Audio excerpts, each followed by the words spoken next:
हर हर महादेव। मैया भवानी की, हमारे सनातन धर्म की सभी देवी देवता के चरणों में प्रणाम बा। सभी गुरु भाई बहनों के चरणों में प्रणाम बा।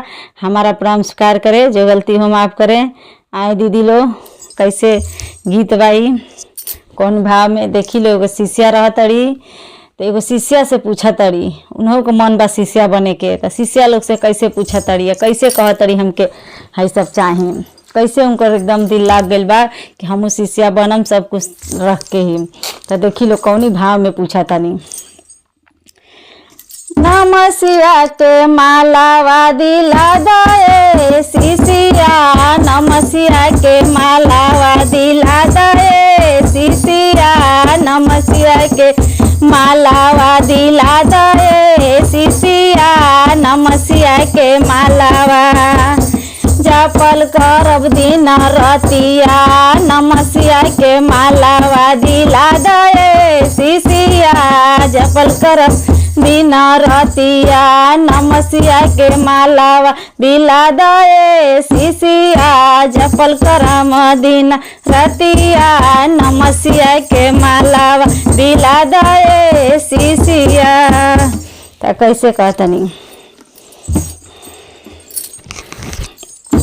रुद्राक्ष के कंगनवा दिला दे शिष्या, रुद्राक्ष के कंगनवा दिला दे शिष्या, रुद्राक्ष के कंगनवा दिला दे शिष्या, रुद्राक्ष के कंगनवा दिला दे शिष्या, चारा चाकर बदिन रतिया, चारा चाकर बदिन रतिया, रुद्राक्ष के कंगनवा दिला दे शिष्या, रुद्राक्ष के कंगनवा दिला दे शिष्या, चारा चाकर बदिन रतिया, चारा चाकर बदिन रतिया।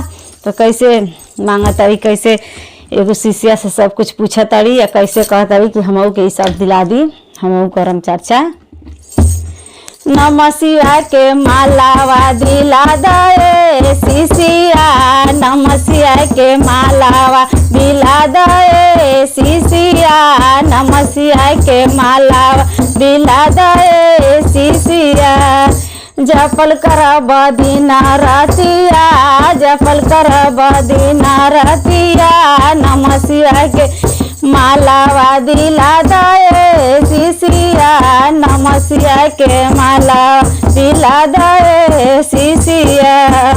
अब का कहतनी। गुरुजी के शिष्या बना ले शिष्या, गुरुजी के शिष्या बना दे शिष्या, गुरुजी के शिष्या बना दे शिष्या, दाया मांगब दिन रतिया, गुरुजी के शिष्या बना दे गुरु बहिना, दाया मांगब दिन रतिया, नमः शिवाय के मालावा जपब दिन रतिया, माला नमः शिवाय के मालावा जपब दिन रतिया, नमः शिवाय के मालावा जपब दिन रतिया, नमः शिवाय के मालावा जपब दिन रतिया, नमः शिवाय के मालावा दिला दे शिष्या, नमः शिवाय के मालावा दिला दे शिष्या, जपल करब दिन रतिया। जय